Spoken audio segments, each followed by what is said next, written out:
Hey, everyone. What's up? I'm your host, Josiane, or one of the three Bounce Checks hosts. And today we're going to do our little feed bites. I'm so excited to get into it. But first, we have to talk about a special guest. You may have seen the tweets on the timeline. We have Diego. How are you? Hey, I'm so excited to be here, honestly. Like this season has been great. It's been so crazy. I've been on the Twitter streets, yeah, voicing my opinion. Mm-hmm. Because Mm-hmm. I work from home now, so I get to work and have the feeds on at all times. So yeah, it's been fun. Yeah, I'm so excited to get into it. Like today, just like was off the rails, ridiculous. The last feed bites we did, we kind of talked more on like a game level, and we'll have those aspects as well. But there is a huge topic that we have to discuss amongst other things. So we're gonna give you strategy, but we're also gonna give you the real tea, Of which is course. what I'm most excited to do as we do. So today we're gonna do something a little different. I made this cute little presentation for y'all. We're trying something new. We're doing something different to The just kind of professor. run into. Maybe I'm in my professor era, Mm-hmm. but I made a little cute presentation that so that we can just like dive into everything and have a visual. For our audio listeners who are going to listen later on, I'll try to be as descriptive as possible. But should we just get into the tea? Of course. Let's get into it. Okay, so I'm gonna share my screen. Cool. So, do you guys see my screen? I can't tell. Mm-hmm. Okay, perfect. So, we are gonna be diving into this week's check-in. It's giving very Agents of Chaos. That's a word that they've been using a lot in the house this week. Agents of Chaos, which I've never heard of. Have you heard that term before, Diego? I think I heard it in the Marvel universe. Maybe that's where they're getting it from, since they're in the Okay. multiverse house. They might have gotten it from there. Like Okay. Agent of So there's Chaos, I think it's like Loki or something from Marvel. I don't know. Oh yes. Oh my god. I am a Marvel nerd. So I'm so down. I get where you're coming from. So they've been using this term loosely. I think the first time I heard it on Feast was from Izzy. And at first Izzy was just the only one saying it. And then I think I heard Cameron say it, and I said, not you using the word agent of chaos. Like, let's be Mm-mm. serious. Yeah. Um, so we're gonna be talking about some pointers. I made this cute little article. It's giving very check-in. The library is now open. Love it. So here it is. This is a cute little article, and the tagline is "It's only been 8 days." Has it I been 8 days for you? can't. Yeah, I can't believe it's literally only been day. Yeah, is it day 8? Yeah, it's literally been a Yeah, week. Only a week. like That's it's insane. insane. It literally feels like it's been like pushing 35 days, like very much that. No, seriously. Like these people came into the house and started playing right away. They're playing hard, fast. They wake up at 8 a.m. Miss Felicia wakes up and she starts gaming right away. I'm like, oh, I haven't even had my coffee. Like, please wait a minute. It's crazy. But I love it. It's like, Yeah, yeah, it's great. that's so good. Honestly, anyways, let's get into it. So we're gonna get into this weekly update, starting with the alliances, the updated. Shout out to BB Junkie. Their like like their alliance charts are incredible. So from last time, we still have family style. I don't really know if we technically still have them, but we'll get into that. We have, and obviously within the family style, it's divided between the crowd control, the three amongst Riley, Jag, Blue, then the handful, which is Matt and Cameron, and then we have the other three that compose the eight of family style, which is Corey, America, and Jared. How do you feel about family style, Diego? Oh my god. I didn't see it coming, to be honest, because this group of people, they don't seem like people that would work well together, and it's obviously been proven they clearly don't work well together. It happened so fast too. Like I went to sleep one night early and then I woke up and they were like solidified. They were like, we're an 8 strong. I was like, what's going on? Like, is this for real? Hmm. I think they are a mess, but I love it. I mean, who isn't a mess in this house? Like this alliance has been crazy. I think they have gone way too comfortable, or they got too comfortable. Some of them, they're Hmm. like, oh, I'm secure in this alliance. I don't need to talk to anybody else. I'm good with the 8. Plot twist, like that 8 was exposed right away. I am so happy we have a mole in there, Jared. You know that he single-handedly took it down. Um, Even if he wasn't in the alliance, I still don't think it would have worked. Obviously, it's not working because he's exposed them right away. But even if he wasn't in there or exposing the alliance, I think they would have imploded anyways, week one. Um, Hmm. I I'm kind of like meh about family style. I think the issue is that I'm like writing for my girl Cerie, so automatically anyone who's not working with her, I'm like, so. But I think the alliance was purely made off vibes, mhm. and that's great and everything, but vibes doesn't tell you what a person really is and how they'll play, and if there's someone whose game style will align with yours. And I think we're seeing the results of that, especially with like the different styles of game, even just amongst the crowd control three. With Jag being a little bit more level headed, kind of like calling out the other sides and having some really good calls. And Blue, who has these connections with other people, but is not utilizing it for herself. Instead, she's like making it kind of like letting the whole team know what her side things are, and like kind of like not putting herself in a good position because Jared finds out and then he tells, other people. And then Riley, who just stays in her room and cries. So very interesting. Anyways, so that's side one. Then we have side two, which is the professors. And Mhm. the professors may not be just one side, they might be the whole house at this point, but we'll get into that later.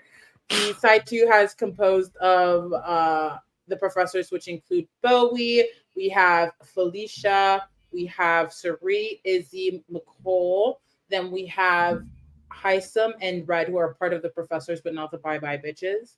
And then we have their silent eight member, Jared. Um, and there's just like these weird floating individuals in Cam and, well, RIP Luke. So we don't really know what's going on with them. How do you feel about this side? I love it. Obviously, I'm rooting for them. I'm going to be honest, I was one of the people that when the speculation of Siri coming into the game was going around in the Twitter streets, I was like, I don't know how I feel about this. Like, I don't Mm, know. But that doesn't mean I'm not going to root for her. I have never seen her Survivor seasons, but I know who she is. I know the yeah. legend that the Siri Fields is. And I saw her in the Traders. That was amazing. So that's why I was kind of like, I don't know how I feel about this. But getting to watch her play, getting to watch her put this group together, that unlike the family style, she really thought things through. She wasn't just like, oh, I'm just putting a bunch of people together to work. No, she really Mhm. has been like, okay, I want this person, this person, this person. She's been handpicking everybody to be part of this group and is so strong. And I think I love it. I love it. I'm rooting for them. How can you not? Obviously, there's some people in there that I really don't care about, but Mhm. overall, I love them. Yeah, I love this side. There are more individuals that I'm rooting for personally on this side. It's like weird. I'm rooting for this side, but for the success of others and not necessarily everyone on that side, Right. kind of like what you were saying. And so I want them to do somewhat well, but I think there are many groups that are displayed here that I like more and contain Of course. individuals that I and like all the individuals I like the brown sugar babes with Sari, Felicia, Jared, and McCall, and the Fields with the adoptive Izzy in the Literally. group. So how do you feel about these mini groups? I That's what I'm more like interested for or excited for because I love the dynamics of I'm with you, I'm with them, and then together we make this group. I love the Brown Sugar Babes, of course, because Felicia is so iconic. I absolutely love her. She has to be my favorite. I know a lot of people obviously is like, oh, Cerise's number one favorite. To me, it's just Felicia. Like, I adore her. Oh. She reminds me of literally like my grandma. Like, it's like watching my mom. It's like, I Mhm. absolutely love them. I think I don't know if they have solidified like anything as in like we're going final four or anything like that or final three with Izzy, but I would love to see this combination of five people make it to the end. I think they're all rootable individually, and I think they all bring something different to the table. Like they all have unique capabilities in the game, and they all have their own individual relationships, and then they come together Mhm. and they make really powerful little groups. And I like that. I prefer like individual or smaller groups than a big alliance. I think it's more interesting to watch. And yeah, I love them. Yeah, so these are like the major groups. There are people who have one-off relationships as well. So Cameron and Brett have this little thing, good old boys. I don't know. Apparently, that's how they refer to themselves as. Anyways, then we have McCole, who kind of plays this game where she has these she kind of places these Danielles to her Jason or Jason to her Danielle, where she has these people who are on the opposite side of the house from her, and they're supposed to have each other's back and kind of negate from one another, kind of like what we're seeing with the trio of the fields, except they haven't really outwardly, at least McCole and Court haven't outwardly been like, oh, we like each other when they're talking to other people. So it's more undercover. Same thing with America and Mimi. Obviously, people know that they get along, but they think it's so surface level. And so these are kind of like some of the combinations we have that have really strong one-on-one um, alliances per se, compared to just like one-on-one single relationships. Right. Yeah, and I was just Mhm. gonna say too, looking at this graphic is crazy. The amount of little groups and alliances and combinations of people that are already working together, and it's only week one. It's only week one, Yeah. and we have so many connections all across the house, and it's really interesting to watch. Yeah, it's insane. So let's talk about some of the events that have happened. What we want to actually talk about, the recap, so that you know the tea. So first off, we have Luke gets the boot. So Luke at 4:41 and 26 seconds. If you want to go back, yes, I do have the receipts. He proceeded to say the N word in the half not room with Hisam, Corey, and Jared in the room. There has been a lot of discourse on Twitter. I know me and Diego participated in spaces earlier today that Isaiah started, one of the Bounce Checks crew members. And so we had that discussion. How do you feel about this overall situation? What are your thoughts? I mean, it was very uncomfortable, obviously, to watch.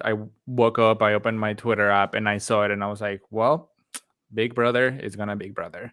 Like I had personally really been enjoying this season because I was like, Mm, it's really not problematic like that. Like nobody has said anything like super crazy. Like nobody has been, like openly racist or homophobic or anything. I was like, I hope we keep this. Like everybody's gunning for each other. Like they're saying we're cutting to the bullshit, but everybody's being somewhat respectful to each other. And then I woke up to that and I was like, well, mhm, there we go. I personally did not think that Big Brother was going to do anything about it. I was like, mhm, obviously, we're all rightfully upset. We're all very uncomfortable about it. I am not a black person. So I obviously said we need to all take a seat and listen to what black people have to say about this and learn from the mhm, situation and take a seat and just listen to what people have to say. But it was like I just didn't think that anything was gonna come off of this. I was like, Big Brother is not gonna care. They're not gonna do anything about it. We're all gonna be upset. We're all gonna be tweeting. We're all gonna be talking about it, but nothing is gonna get done. I was very pleasantly surprised that action was taken. I am mhm, very happy that they removed him from the game. I think Big Brother had the opportunity of setting a precedent for the future and making the right choice, and I think they made the right choice, and it sends a message to the next future house guests isn't a message of, we're not going to stand up for this. This is not okay. And it's sad that it took 25 seasons for them to, set a boundary or say this is not allowed. It's sad, but it's a step in the right direction. I think it's the right choice, of course. And I am curious to see how this affects the game moving forward. Of course, the live feeds Mhm. have been down. I don't know how people reacted to the news. I don't think people knew what he said this morning, but they have to know by now because they have to tell the house guest why he's removed from the game. So I am Mhm. curious to see how that affects it because it's going to have a huge impact in the game, just like Paloma leaving last season had an impact in the people and how they played. This is definitely going to have a huge impact. I think a lot of conversations are going to happen in the house that a lot of people, including myself, can learn from. And I think it's going to be an opportunity for people to listen to what maybe Suri is going to have to say, maybe, Hisam is going to have to say, maybe Corey. All these people are going to talk about what happened. And I'm Yeah. curious to see where it goes. Yeah. So I mean, here's the thing. We at Silent Podcast were anything but silent, and that's something that we've always communicated, portrayed in our messaging. And last year, a big conversation was, are we still going to keep podcasting when we're seeing clearly racist, microaggressive behaviors towards Taylor? And I felt specifically that it was important to keep doing that because it was important to hold people accountable. And when we discussed having this feed bite session, we didn't know that there was going to be a resolution. And so I came into it like thinking I was going to get like just keep going and being upset, rightfully so, because there has been racism in the game for years. And because of the idea of like the social experiment, getting people, different people from walks of life, et cetera, et cetera. And so it has been present, but at times it has not been addressed.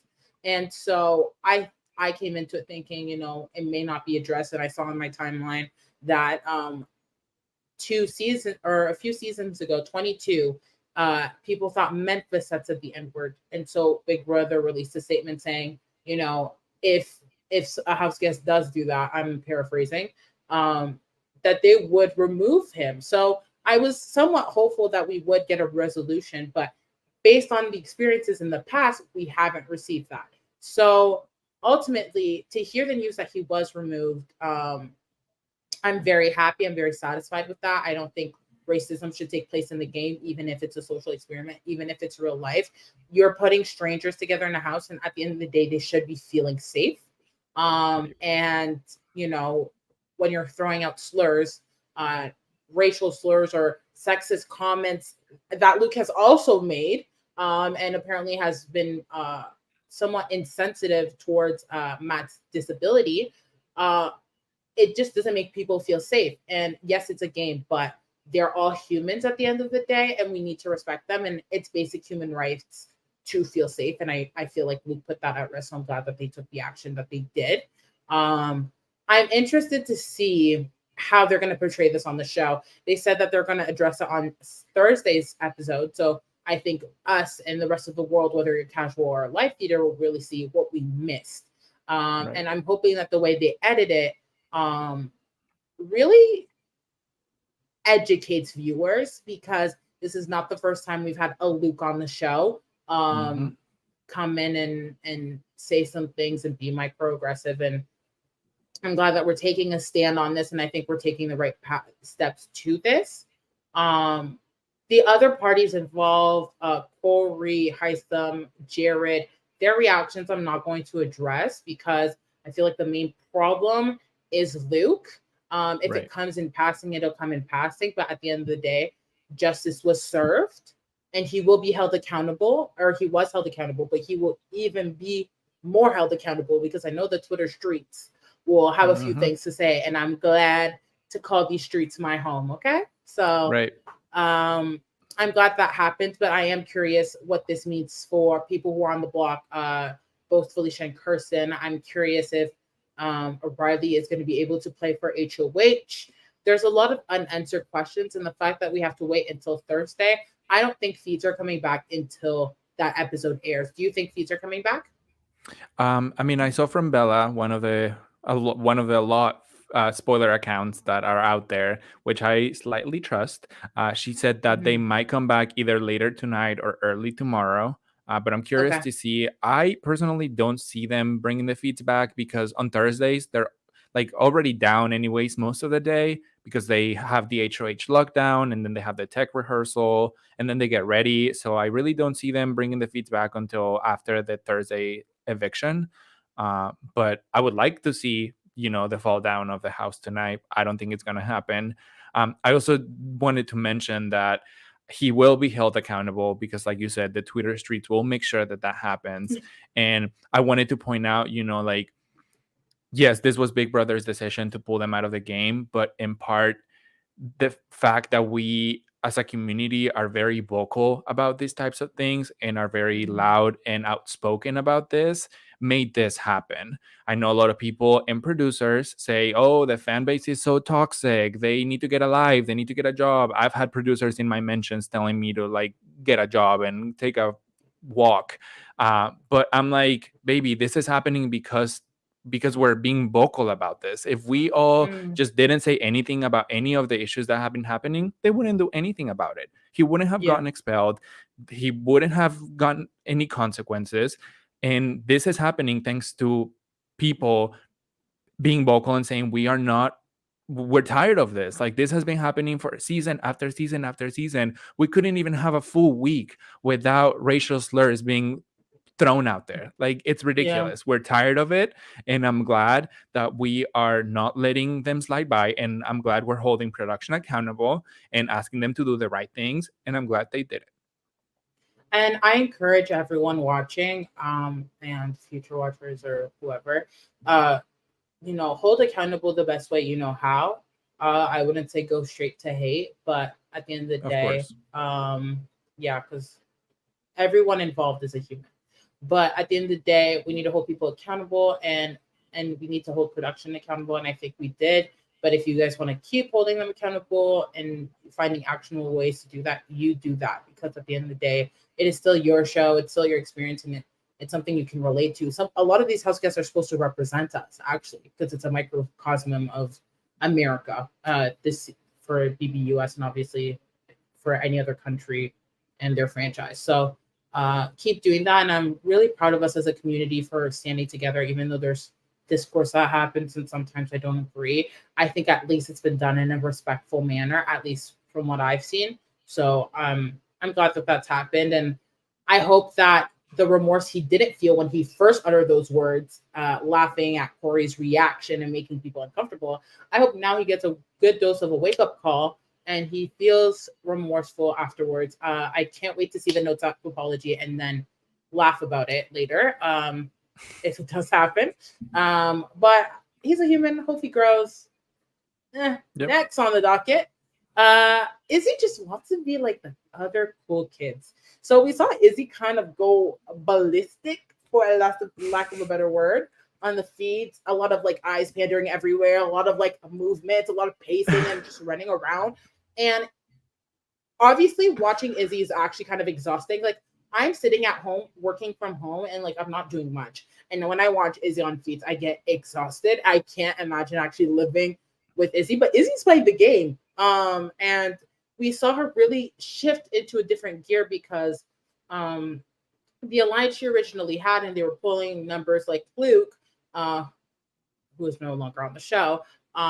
She was trying to find numbers, and all of a sudden, Cameron just starts storming in, talking about, I'm a part of this group now. Let me tell you that we should add Matt and Riley, and just like disrupting it. So while they're having this conversation about Cameron coming into the group and what he can serve to the professors, Izzy is quoted saying, I want to fuck them up.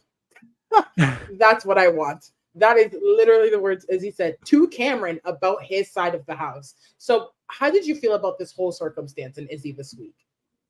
I love Izzy. I know she's exhausting to watch. She's a lot. She's all over the place, extremely chaotic, but I enjoy it. That's the type of player that I like. I prefer somebody extremely active all over the place than Mhm. somebody like super strategic, just overthinking everything and thinking about every move. I want somebody that's just gonna say what's on her mind. And like they have been saying, we cut to the bullshit, or that side of the house. They're like, Mhm. we go for it. We ask the questions. We say it like it is. We say how we feel. I like that. I do think, obviously, I'm not a psychologist or anything, but I do think that there's something there, like a little weird on how she like feels excluded and she's like fuck the cool kids and all of Mm. this. I'm like, I don't know, there might be something there to like examine. uh because obviously, like she is a queer woman, I'm a queer man, I know I've been excluded from groups before, I bet she has as Mhm. well. So maybe some of this, like choice of words that she's saying and some of the anger, I guess, that she's putting out there against them might be coming from, like a personal issue, or some situations that maybe she has faced in the past. I'm just speculating. I'm not saying that that's what's happening. I'm just thinking things through. Uh, Mhm. but she does, she takes things very personal. She is a, Mm. I either absolutely love you or fuck you, I want to fuck you up, which Yeah. I like. But she does take things very personal. She was even talking to Kirsten, I believe, and she's like, it's unfortunate that, like people bring personal things into the game, but that's just how it is. So she's ready to play the game and be personal about it. And if she hates you, she's gonna hate you. And I enjoy it. I mean, she's on Suri's side, so as long as she doesn't snitch about the secret, I'm okay with her.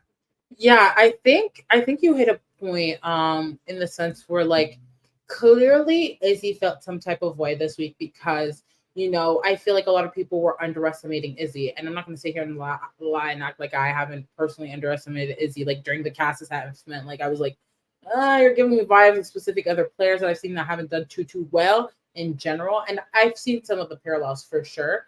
But I think it's easy to underestimate someone, especially like how you view them, depending on where you come from and stuff like that. And I think in the house specifically, I think there's this idea of like she can't win comps, or that like she she's just not a part of the group, or she's not.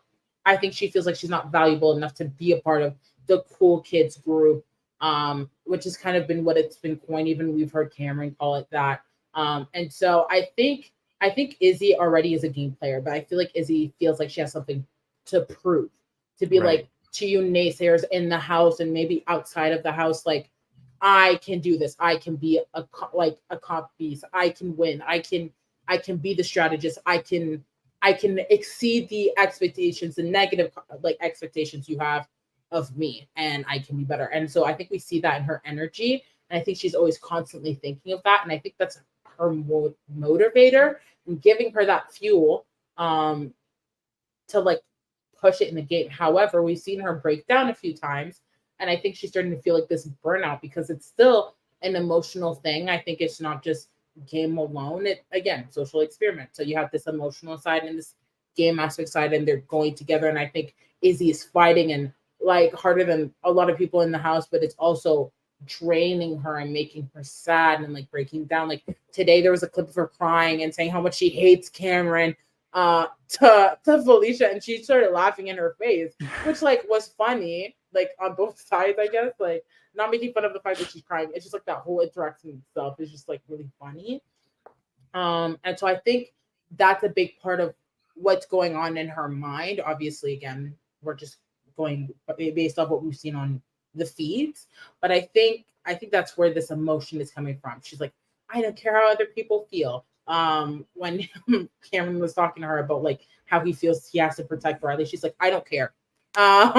Which is valid because I think her frustration is like Riley's one of those people who've kind of counted me out, even though that might not be the case. That's how she feels, and perception is reality. So, um, Yep. that's how I feel on this case. Yep. I agree. She definitely feels like she needs to prove herself. I also think that her playing with Suri and being her person in the game, she feels like she has to be at her level. She feels like she has to Mm, prove that she's worthy of being and playing the game with Suri Fields. Like she's not just playing with anybody. She's playing with mother, with the icon. So I feel Yeah. like that also influences the way she's playing, because she feels like she Mhm. has to bring something to the table. She has to bring Suri information. She has to know what's happening. She has to give Suri a reason to keep wanting to play with her.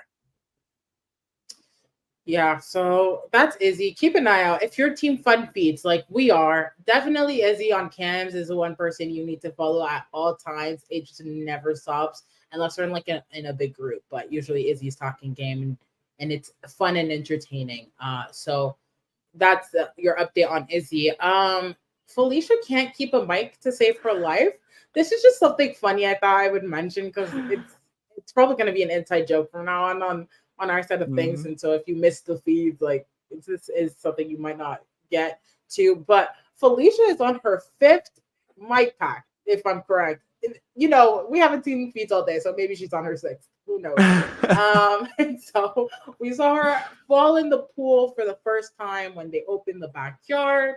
Um, and I think that was the first time we heard about the mic. We've heard incidences of the mic falling into the toilet a few times, and now production has given her her fifth mic and covered it with plastic. And so there's like a little picture of her floating on Twitter where her mic pack is like chilling on her, and you just see the wrap. And apparently, she still made that fall in the toilet. She just didn't say anything to production because she didn't want to be in trouble again. So Felicia and the mic pack is the rivalry of the season. Sorry, Corey and Heisem. Take a back seat. It's all about Felicia and her mic. How do you feel about this? Yeah, it's hilarious. Like, in the fact that like she had it covered and it still fell in the toilet, and then she just openly says, "Oh yeah, I didn't want to say anything because I don't want them to know." Like, they're like they're watching you 24/7. It's so funny that on day 4 she was on mic number 4. Like, she went like a mic every 24 hours. And I think the latest update that I saw this morning is that she now has it velcroed to like her neck, like to the back of her shirt. So it's literally like pulling her like from the back like this, because she has it up here now. I don't know if Stop. that's how, yes, I don't know if that's how she's gonna have it all day. I don't know if that's just how she had it this morning. But yeah, it's so funny. Oh my goodness. Duo season, Felicia and the Mike, Amazing Grace. I who Love knows? that. We'll see.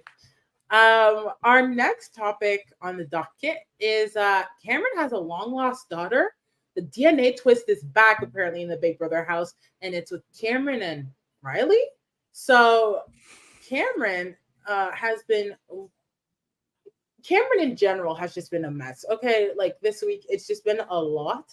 Um, I feel like there's just sometimes sheets cut, and I feel like maybe something happened with maybe Red or someone because they're pretty close. Where Cameron realized that his alliance is falling apart, and I think it kind of like shifted another gear where it was just like a lot of talking in code and talking at people, not with them. And so as a result of trying to migrate to the other side and adapt and position himself, he's been telling other members of the house, Suri, Izzy, that he's ready to come on this side without an invitation, just self-invited. Suri used the metaphor. He comes into my house, walks on my white carpet, and tells me to move my furniture around, and then tells me, "Oh, my cousins are coming, by the way." Very much that, like, kind of just imposing himself into the alliance because through Red, who Red didn't really talk to the professors about this change. And so we see Cameron kind of like try to make this alliance his own and add people that he's close to, specifically Riley. Now, Diego, tell me this. Do you think Cameron has a crush on Riley before I even keep going?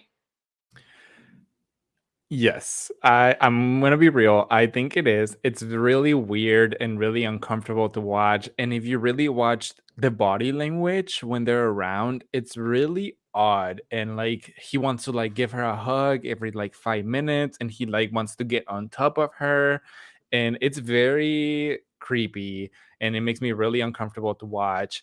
And the way he talks about her, and like every time he gets like passionate about her, he's always like, "Oh, but I see her as my daughter." Like, Okay, that just makes it Yeah. even weirder. Like, okay. And that's something we see often. So Cameron feels as though his alliance is very emotional and unstable. And so when he's coming to the other side of the house, he's saying, I feel like people saw me on that side because I was the one who was like keeping the emotions in control and like keeping things down, especially with Riley. And so that's why I want to jump ship.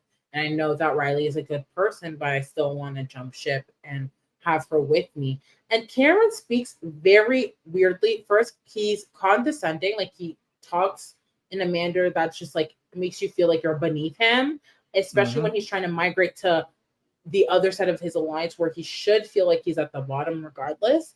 And so he speaks in a condescending manner and like will speak at people, especially the conversation between him and Izzy. That's like two agents of chaos going at it. Because Izzy's talking about one thing, he's talking about another, but they overlap. And so it's just like a lot of this the entire time. It's uncomfortable. And so we just see this like weird side of him and like how he talks about Riley.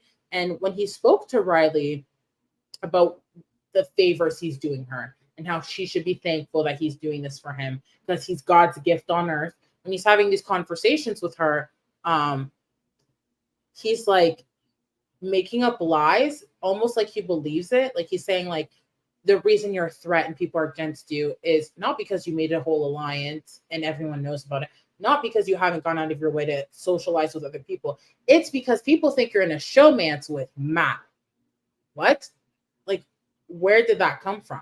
And so Right. that's why I feel like I'm like, oh, does he have feelings for her? Because it's like he's like, people think you're in a showmance with Matt. And so you have to distance yourself from Matt, like keep yourself away, like, but spend more time with me. And then going to the other side of the house and being like, oh, Riley thinks that people think she's in a showmance. And that she like people associate her with me like in a showmance. And that's why I'm trying to like tell her I'm just the dad. I'm just being protective, and then I see her as my daughter. Yep. And Um, I personally have not heard a single person from the professor side say that they think she's in an alliance. No, like the reason why they're considering targeting her is because they see her as the person that's kind of in the middle or controlling this other side of the house, this alliance, not because they think she's in an alliance or in a showmance with Matt. Like that, mhm. nobody has really talked about that. Yes, people have made comments, oh, they would be cute, but that's not the reason why they're targeting her or why they're coming for her. Yeah, so Cameron kind of lives in his own fantasy land, and we kind of see these like weird manipulative tactics. And like, trust me, I'm all for lying, cheating, stealing, and like manipulating in the confounds of the house. But it kind of crosses this boundary where Riley is presented to us in her intro package as someone who's lost her father. Hmm. And so automatically a lot of people relate to that and have lost a family member, like a parent, a sibling. And so sometimes there's almost like I was watching Survivor Kagyan the other day, and Trish said like when she lost her siblings, it's like these two holes that you can't repair. Like those holes will always be a part of her in her heart. And I've never been in that situation where I've lost a parent, thankfully. And I recognize that privilege. And so I can only imagine that maybe Riley feels the same way. And so to have someone who is a father to a child and kind of use these like weird code tactic manipulation things on her, not to advance his necessarily his game because him and Riley are still good, like they're still close, but almost like change the way she feels about him or views him, and that she almost has to be at his mercy in a weird way, like thank you so much for like saving my life, when that's not the case at all. If anything, Right. he's making a bigger target of her. Right. Yeah. That's what's the most like I guess uncomfortable thing for me, that like he is full on taking advantage of this, and she has explicitly told him like, oh, like I am so thankful to this relationship that I have with you because I lost my father, like you're kind of becoming like a fatherly figure for me in this house. He's full on taking advantage of that. It's very uncomfortable, and it really rubs me the wrong way because like like you said, if anything, he's not helping her game. If anything, he's just making her a bigger target. If anything, he's making her have this kind of breakdowns and making her cry even more, which is making people like be more likely to target her, because like people are like, oh, like I feel bad for her, I don't want her to cry, I'm still targeting her. And now her being emotional gives me a reason to come for her, and he's causing her to be more emotional. I fully believe that the breakdowns that she's had in the last few days are caused by all this information that he's feeding her, that at this point she doesn't even know what to believe, and she's so blindly loyal to him because she's like, oh, he would never do anything like to hurt my game, he would never come for me, or he would never put my name out there. Like he full Mm. on has exposed your alliance, and she's just so blind to that because of this fatherly relationship that they have, or that he wants her to think that they have. Hmm. So it's just this weird relationship side of things, and he's been pumping her with lies, and we've seen her kind of been comforted also by Suri, who also felt very emotional after having that conversation with her, and she spoke to Heisem about it in the hammock, about how like if one of her children, haha, Jared's also in the house, but if one of her children was in the house, she would want someone to comfort her child and make sure they feel safe and that they feel um, reassured and Right. comfortable. And it's unfortunate because Suri then talked about how like some of the things she's saying weren't true, like people on her side weren't feeling that way. And so I just feel like Cameron's lies, and to some strange degree, I think he believes them, like he genuinely Oh, believes he them, does. um, Mm-hmm. have down spiraled Riley. And so I'm hoping there's a shift. I'm not necessarily rooting for Riley, but I care about people's mental health, and Of you course. know, this is a Yeah. human thing. It's past game now, and so I hope that she gets away from him. Like that meme that's like, "Get a job, stay away from her." Very much that. Like, get a job, Cameron, and stay away from her. Right. And so we are hoping for the best for Riley for her mental health and in her game, and hopefully she can pivot from that. But speaking of protecting Riley, another point thing I want to talk about before we near the end of this BB feed updates is this POC alliance in the works, all to protect Riley. So, Jared, well, not Jared, Jag, sorry, the J's sometimes, even I'm a J, Josie. But Jag and Blue had a conversation in the scary room the other day where they talked about bringing in Heisem. I feel like once Heisem won POV, people were looking at him very differently. Oh, he's a competitor. Let's bring him in. But at that point, it's a little too late. You know, it's been a few days. You've not been interacting with him. I don't want to say isolating him because that's not the case, but just not connecting with him. And all of a sudden, it's like he wins a veto, and all of a sudden, you're like, oh, hi, some join our group of individuals. Like that just doesn't make any sense. And so Blue has been talking about Heisem and working with Heisem and Izzy and doing a LGBT alliance or queer alliance, sorry, to promote that and give support to their community and touching aspects of their life. So moving forward, that's something that they've pitched around. Blue has pitched around to them, and Blue has continued this narrative now, talking to her other alliance members of Family Style and telling them how she wants to get close to Heisem and Izzy.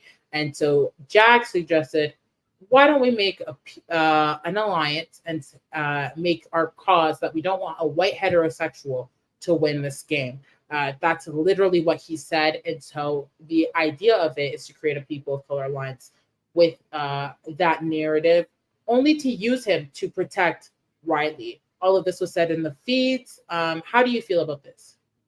I watched that whole conversation live. I was like, I could Mm-hmm. not believe that they're serious about this. Like the first thing is like Blue has openly like criticized this LGBTQ alliance that they want to make, because she's like, oh, I just, like, I'm just telling them yes, but like I going against them later on goes against my morals and whatnot. But at the same time pushing for it. And at the same time Mhm. telling Jack, oh, go tell Hisam that he's good with me because of our LGBTQ connection. I'm like, don't do that. Like, if you are not down for it, then stop pushing it, because you're doing what you're saying you don't want to do, which is go against it. Like, that makes no sense.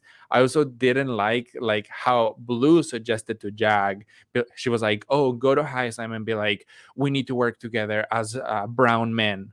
Like, don't do that. Like, and she's like in the same breath being like, "Yeah, but we need to keep doing what we're doing to protect Riley." I'm like, are you listening to what you're saying? Like, you want to Mhm. make an alliance of POC people, brown people, LGBTQ people to protect a straight white woman. Like, make it make sense. I do not get it. I don't really understand why they feel the need to protect her so much. Like, oh, like she's just such like a selfless, like innocent person that we need to protect, and I need to lie and go against my morals to protect her. Like, Mhm. why do you need to do that? Like, she's a grown up, she can protect herself. She don't need y'all to be saying, oh, the POCs need to come together and the LGBTQ need to come together to protect her. Why? Yeah, I think there are seasons in the Big Brother franchise that change the game constantly.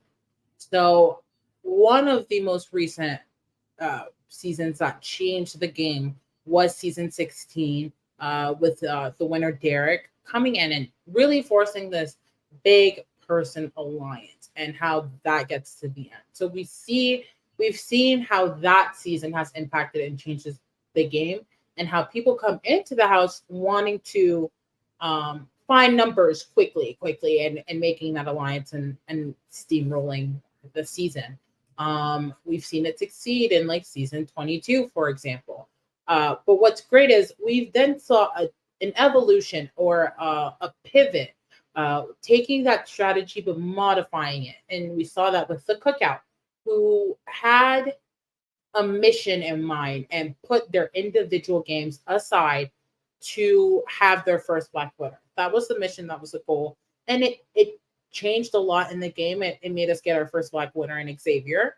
And we also saw a different style of gameplay where you have a core, and then you have your side people, but ultimately you're doing this so that one of the core member wins. And so we've seen the term core and the cookout alliance or strategy talked about a lot this season so far on feet and having your core and finding the people. And that's how we finally saw family self form, and the same thing with like bye bye bitches. And then having these extra people to make the majority.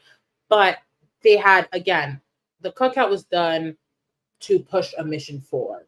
And so this season, it's like you guys are all individual players. Like, do what's best for your game. And there's just like still this like weird group mentality this season. Like, I feel like that's still a thing this season where people are like, oh, like we have to be strategic, like we have to do what's best for the group. We see that specifically with Blue.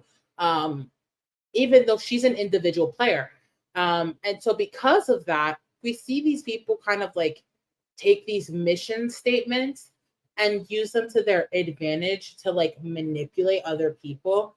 And so we're going from a cookout who used the strategy to push a mission to have our first Black American winner in 24 seasons. And now we're seeing people who tell other people, oh, let's make a queer alliance. Oh, my HOH is for the girls. Let's make a brown alliance to like push their group further, and not necessarily the mission statement or the people implicated in the messages they're supposedly trying to run across. And so I really hate this. Like, I hate this so much. Like, don't say, don't, if you're not about it, like you don't have to be about it. But don't say you're about it and then pretend like you aren't. Like, sorry, that didn't make any sense. Let me rephrase. Don't say you're about it and then you aren't really about it, especially for communities who need or want to feel represented. Um, I don't know how many queer winners we've had in Big Brother. Diego, do you know? I from the top of my head, I only know Andy and Casey. That's really the Okay. only two that I know. Okay, that's what I was thinking of Andy, but I forgot about Casey. But only two clear winners out of 24 season. And yes, that's two like that's more than black people had until Xavier and Taylor, but still it's not that many and people want to feel seen, they want to feel represented. Same thing for like brown people. I don't think we've had an actual brown winner, but Right. brown is I don't know what exactly people are framing as brown when they say that. Right. So, but to my knowledge, there hasn't really been one. So it's like people are underrepresented and people want to make the change. Heisem, I feel like, really wants to make that change. I think those are core values that are very important to him as a genuine player. And people are now trying to like throw that around like it's nothing uh, Yep. to advance the crowd. Like when I say people, I mean these two, Blue and Jagger, are using these like buzzwords or these communities to to let people let them in only to advance Riley, Jag, and Blue, who don't identify with a lot of the communities that they're trying to represent with other people, like with Heisem and Izzy. Yeah, and that it's never going to work because you have to be willing to give up your own individual game and your own benefit for a greater cause, right? Just like the Mm-hmm. cookout. Like they were willing to, like Tiffany did not care. She knew that she wasn't going to win this game, but she did not care because she was doing this for the greater picture of it. And if you're not willing to do that, it's not going to work. And it's annoying when you know that you're not down for it, but you're pushing it because you want it to benefit your game. It's no, I don't like it. I think it's just selfish and it's inappropriate. I'm glad Jared was here because if Jared hadn't talked to these other members or Serene Izzy about the other side and who they're composed of and blah blah blah, and then they went and told Heisem, I genuinely believe that Izzy and Heisem would have probably gone along with the plan of Blues to do a queer alliance and like For sure. actually actively try to make it a thing, and Blue would be deceptive and doing the opposite. And she's saying, well, like it's against my morals, but you're setting them up. Like you're setting them up Right. to fail. Like you didn't have to tell other people about that alliance. You could have kept it to yourself and Yeah, like use it to navigate your individual game. Like exactly. instead of like promoting these because at the end of the day, the individual game still represents the values that you're trying to advocate for both sides. Um, but it was getting weird. It was getting weird. I don't know. I don't think they've actually formed this. I don't think Heisem will buy it regardless. Bloom went into the workout room with both Izzy and Heisem and trying to make it a thing. But Izzy's not subscribing to it. I think Heisem is potentially. So I need Heisem to wake up. But it's just I feel like it's widely inappropriate. Like don't say that. Like people are actually making the movements, and we've seen that in the last year. So some people will take that seriously, and I also think it'll be bad jury management moving forward. But these are actual real people, and these are real um, situations that are happening in everyday life, uh, discrimination, and so to use that to just like protect Riley to me is just no. It's a no, but let's hope that they don't form these alliances and let's hope that they wake up and realize that maybe there's a line that they're crossing. Right. um the last point I want to talk about today before we conclude, because there is an episode tonight, is the question, are there really sides? And so I'm just going to go back to the alliance image that we had up. This is what the sides look like, side one and side two. But these last few days, we've kind of seen Sidewine crumble. And so now there's like this weird thing where Riley, Jack, Blue, and Matt, I'm going to say, are really at the bottom. Like they don't really have this alliance, even though they think they still may have it. And they have people like Cameron jumping ship. Same with Corey. And also, like Jared was never really on their side to begin with. And so it's like, are there really sides anymore? Because now the family style is not really a thing. Uh, much of the dismay to the crowd control. So how do you feel about that? Yeah, I would say there's not really sides. Like I said a little bit at the beginning, I think there's more of smaller groups and individual relationships, which are gonna come more into play later on in the game. Like I think there's a lot of connections, like like Izzy and Hisam, Siri and Felicia, Siri and Izzy, um, Jared and Blue. Like there's all these little connections and groups that have been building throughout the week that I think is what's going to determine the game going forward. And I think a lot of people like Matt and Riley and Jag kind of have fallen behind because they really thought that this 8-person alliance was everything and they didn't really care about developing individual relationships with other people. And now I think Mhm. that's why they're probably at the bottom and in the most danger, because they don't have really that connection with anybody else. And I see the game going in that direction in the future or in the next following weeks. I see those individual relationships mattering, or like being more important than alliance or a group. Because even like even on the professors, like are they really gonna keep protecting Red when they don't really care about Red?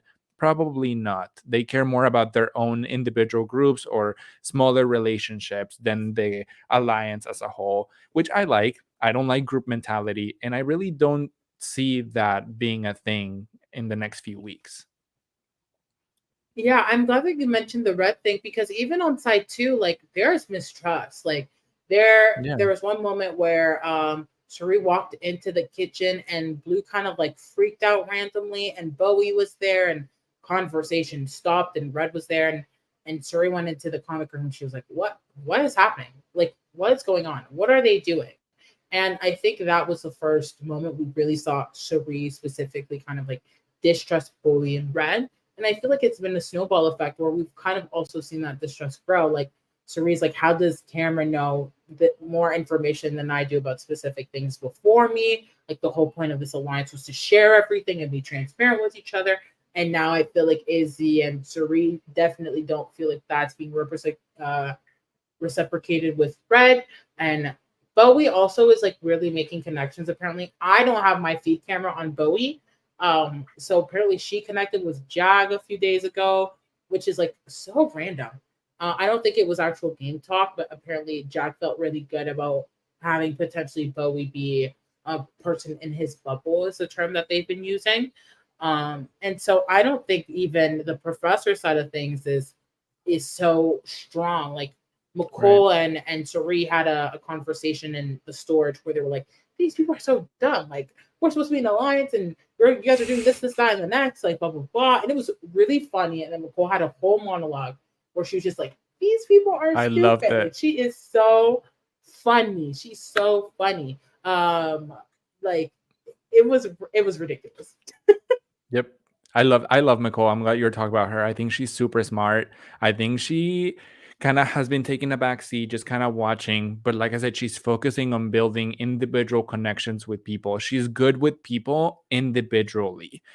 She might not Mhm. be like the at the top or in the center of the Professors Alliance, but she has Mhm. pretty good connections with mostly everybody.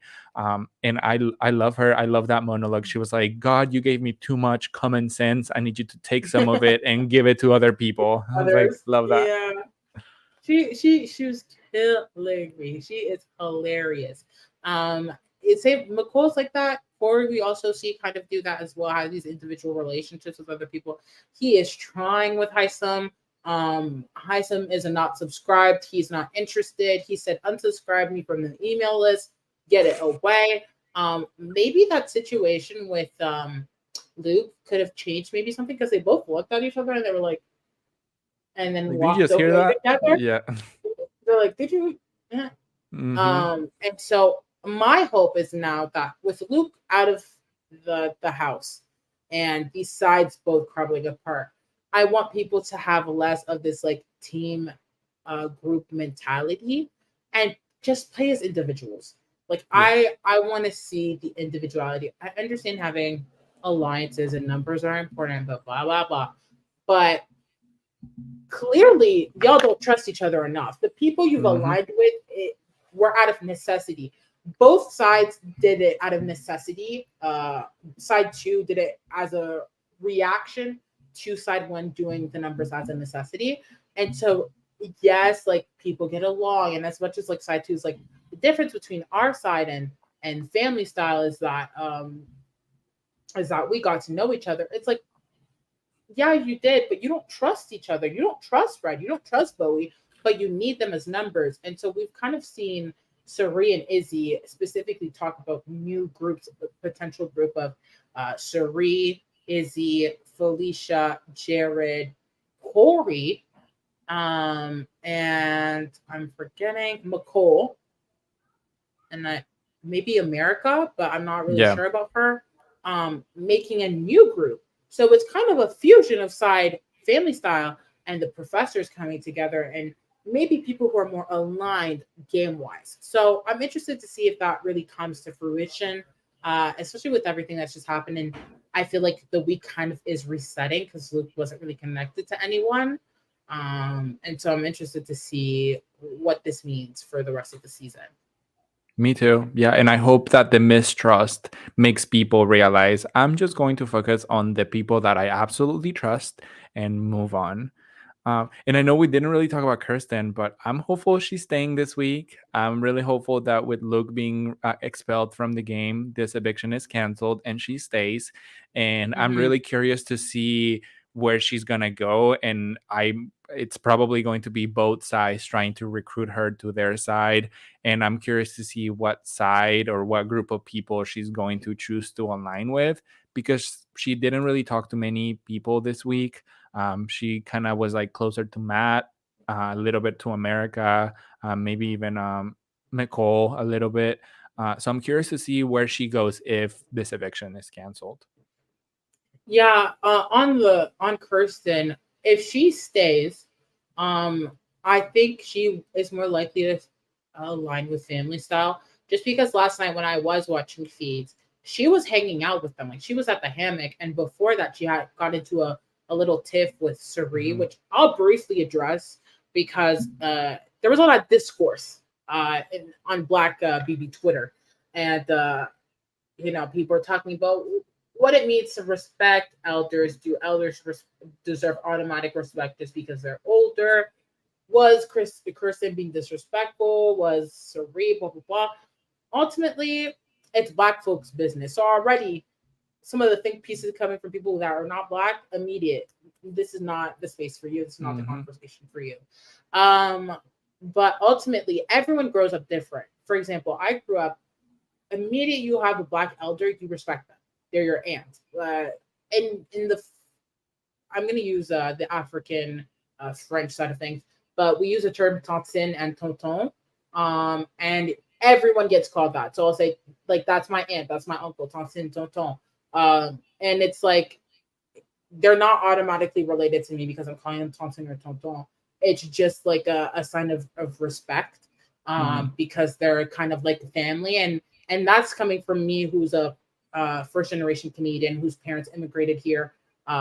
My mom is Rwandaise, my dad is Gabonese, so obviously that's my perspective of things. But not everyone grows up that way, especially in America. I think there's a lot of different um, semblances of how they treat other people. And so I guess Kirsten has a different upbringing that causes her to not feel like she automatically is the elder and deserves respect. And Sari is on the other side of the things, more of things that I've personally seen.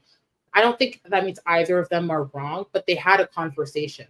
Now, everyone talking about, oh, it was a huge fight, like someone was taking off earrings and like throwing punches. Like, you guys are a little too extremist and aggressive with Black discourse. Like it's a little bit microaggressive. Like there's a little bit of a microaggression when people use those terms to have it it was a heated conversation at most, which is actually normal because like if you're passionate about it and you're talking things out and you're treating each other like family, or in this situation between the two of them, like it's kind of normal. And I hated the way they like kind of blew that up and made it bigger than what it was. And it was held and it was dealt with, and they still interact in the house. It's not like they hate each other. And so while they're good, I don't think Kirsten is planning on aligning with Felicia or Cherie because of Felicia throwing her under the bus and her finding out, and then that tip with Yep. Suri. But you never know. You never know. And I'm hoping that she works with them, but I can understand why she wouldn't.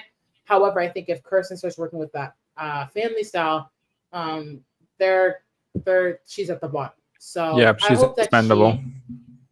exactly. I hope she um becomes more independent, learns from this lesson, and reels the game talk in, and just starts Yep. to get to know people more and kind of have her reset. And I Right. hope people give her that opportunity to do so as well. Mm-hmm. I agree. Mhm. I agree with everything you said. All I saw about that conversation with Suri, people were like, "Oh my god, they were fighting," and then I watched it and I was like, "This was a disagreement, but like, where was the fight here? Like, you'll need to chill." Yeah, so I'm glad. Oh God, stop screen share. Sorry, I only have one screen, but those are like the points that we've kind of gone through. I'm curious to go into the comments, but Diego, is there anything else that we haven't talked about that you want to touch on before we look more into the comments? If anyone has any questions. No, I think we covered. I love this presentation that you gave us, Professor Josie. I loved it. I think you covered pretty much the biggest events of the week. Yeah, Yeah. I think we got it all. Well, I'm looking at the comments. There's a lot of conversations. But no actual questions. So I think this could recap everything. Thank you guys so much for coming in and listening to us talk, spill the tea, kiki, and get into the last few days. Since me and Katie did our first feed bites. I am excited to see tonight's episode. How are they going to edit it? I'm so nervous. I'm nervous about boots because last episode, Sunday's episode, was horrible. I was Yeah, it like, was there's no not it. narrative, there's no nothing, and for Luke to get expelled, I think we have to put kind of a negative edit, and I think they have I think they have all the stuff they need to make that edit. Like, let's be serious. Like Yep. the sexist comments, the making fun of or like making light of someone's disability, being outside of the house with these two alliances. I think they have the ammo and his erotic, like not erotic, Jesus, erratic, his erratic behavior, having people like questioning people and having like this weird interrogation, like he was HOH, and I was like, pump the brakes, sir. Like they have the information they need. So Yeah. I'm curious to see how they edit this episode. Do you have any predictions? I see them kind of like excusing his behavior a little bit. They might be like, "Oh, this Okay. happened because he was left out of like a lot of conversations, and he like, yeah, like something along the lines of he wasn't included on anything, so that made him spiral, and he went down this rabbit hole and started just kind of spiraling down." I think that's how they're going to portray it, but who knows? Yeah, with this episode, I think being centered around the veto, or I hope probably because if they put veto the next episode, I feel like it's gonna be horrible. So I'm hoping they do veto this week. I'm hoping that originally they talk about how Heisem wanted to use the veto on Felicia, but then there was this fear that Suri might be the backdoor target, Oh which yeah, works with the narrative that they like that works with centering Suri because that was a big part of the last episode we Sunday. saw on Sunday. Yeah. And so I hope that they showed that and they chose not to use the veto. And I hope that it makes sense in the sense that we see the two sides and how they tried to approach Heisem and they just ultimately agreed. And I hope that they talk about the idea of backdooring Luke because there's no way they're yeah. going to talk about the fact that Corey was initially a target because it's too late. That episode would have been Yeah. Sunday's episode. Yeah, no, and it doesn't matter at this point. I do think they might bring up them thinking that Suri was gonna get backdoored as the reason for that side to not use it. But in order for them to show that, they really have to show us like the formation and the divide of okay, this happened and there was completely two separate sides, and Heisem sided with Suri's side because they thought that she was getting backdoored or something like that. Yeah, they also have to kind of show Izzy's paranoia because she's the one who's that like, led "They're to gonna them thinking backdoor that. you." Yeah. Yeah, which it wasn't true. And Jared was like, calm it down, y'all. Like that's Yeah. not that's not what's happening. And so I'm hoping that the edit gives us that type of story. I know it's going to be hard in an hour, but I think we could have one DR person kind of narrate like these are the sides, like maybe a Jared who's on both sides, have him like just speak and they give us a little graphic of like this side, that side, and how they're going against each other. I think that will uh kick off a lot of the things that we need out of the way to actually do a narrative because they took too much time on the premiere episode to just do the weird HOH. Then Sunday, it just didn't make sense. Like things were all over No. the place. So I'm hoping that they take that pivot with the edit. I'm curious if the edit will be a mess because now Luke is gone and the edit was probably ready for this Yep. episode before everything went down. So we'll see. We'll be tweeting Yep. about it. Of course. We'll be there. Okay, well, with that, thank you guys so much for tuning in. We appreciate your time. If you're listening to this later, if you're listening to this now, we love and appreciate you. I want to let you, Diego, talk about what you're doing or plug your thing. So, Diego, give us all the tea on you. I mean, just on Twitter, at BitterJer, I'll be talking. Like I said, I work from home now, so I have a lot of time to be talking about the season. I just give my opinions. Sometimes I wake up liking somebody, and then the next day I might not, and I might be hypercritical, but I don't care. I just tweet what I think and what I feel. So yeah, follow me there. Y'all follow Diego. Diego's someone worth giving a follow to on Twitter, okay? Not to toot my own horn. I think I'm doing some funny tweets this season. But Diego gives it to y'all. And the alumni are always quote tweeting, replying. So keep it out for Diego. For me, you guys can follow me on Instagram, Twitter, Threads, all social media matters, TikTok, whatever. At the same it's Josanne XNM. GOSIANEXNM. I am covering Big Brother this year. I've been covering Big Brother. I've been covering Big Brother through Bones Checks with Isaiah and Katie. We have our weekly scheduled content, recapping the episodes on Friday, which will still happen. I think we may have a guest, so keep an eye out on that. And we also do feed bites here and there, but we have kind of a standard day on Mondays. So you're guaranteed to at least get one feed bite a week on Mondays. I'm also covering TJ Hates Quitters. I'm hosting it. I'm hosting it with Katie, and we're covering the Challenge USA. We just did a cast breakdown yesterday or 2 days ago. Yesterday, with Sabrina, talking about all that, the people who are on, how messy and internet connected they are. So there's a few Big Brother players. So if you're interested, look into that. It was a fun time. And I think the season is going to give. Okay. So keep an eye out for that. It's happening every week as well. But other than us, we're also part of the Silent Podcast crew. We have our Instagrams, our Twitters that you can follow at silent_podcast. We have our platforms on Twitch and TikTok, Silent Podcast.